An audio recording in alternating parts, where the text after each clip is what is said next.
అక్క అభయహస్తం, తమ్ముడు కారు తినేస్తాం. జూబ్లీహిల్స్ ఉప ఎన్నిక వేళ పీజీఆర్ కుటుంబం ఏ పార్టీకి పనిచేస్తున్నారు అన్నది టాక్ ఆఫ్ ది హైదరాబాద్ గా మారింది.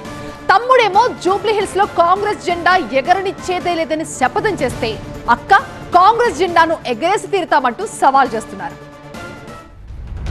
జూబ్లీహిల్స్ అసెంబ్లీ నియోజకవర్గం పేరు చెబితే దక్కన గుర్తొచ్చే పొలిటికల్ లీడర్ పేరు పీజేఆర్. జూబ్లీహిల్స్ ఉప ఎన్నికల వేళ పీజేఆర్ కుటుంబం మళ్లీ తెరపైకి వచ్చింది. పీజేఆర్ కుమార్తె విజయారెడ్డి కాంగ్రెస్ లో ఉంటే, పీజేఆర్ కుమారుడు విష్ణువర్ధన్ రెడ్డి బీఆర్ఎస్ లో పనిచేస్తున్నారు.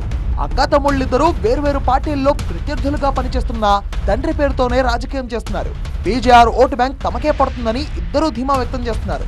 జూబ్లీహిల్స్ ఉప ఎన్నికల్లో బీఆర్ఎస్ అభ్యర్థి మాగంటి సునీత గెలుపు కోసం కృషి చేస్తున్నారు విష్ణువర్ధన్ రెడ్డి. ఏ కాంగ్రెస్ ఆల్రెడీ అయిపోయింది. ఇక్కడ జూబ్లీహిల్స్ కాన్స్టిట్యున్సీలో మళ్ళీ చెప్తున్నా, నేనుంత కాలం ఇక్కడ కాంగ్రెస్ జెండా ఎగరనీయకుండా చేస్తాను. మాగంటిని గెలిపించాలంటూ స్పీచ్లు కూడా ఇస్తున్నారు. జూబ్లీహిల్స్ లో కాంగ్రెస్ జెండా ఎగరనివ్వబోమంటూ ఛాలెంజ్ చేశారు విష్ణువర్ధన్ రెడ్డి. తమ్ముడు వ్యాఖ్యలకు కౌంటర్ ఇచ్చారు అక్క విజయారెడ్డి. కాంగ్రెస్ అంటే పీజేఆర్, పీజేఆర్ అంటే కాంగ్రెస్ అన్నారు విజయారెడ్డి. పీజేఆర్ అభిమానులంతా కాంగ్రెస్ కే ఓటు వేస్తారన్నారు. నవీన్ యాదవ్ గెలుపు తథ్యమన్నారు. 100% మంచి అభ్యర్థి నవీన్ యాదవ్ వచ్చారు కాబట్టి ఇది కాంగ్రెస్ కైవసం చేసుకుంటుందని మేము నమ్ముతున్నాం. జూబ్లీహిల్స్ లో పీజేఆర్ అభిమానులు అక్క వైపు నిలబడతారా లేక తమ్ముడు వైపు నిలబడతారా అన్నది నవంబర్లో తేలనుంది.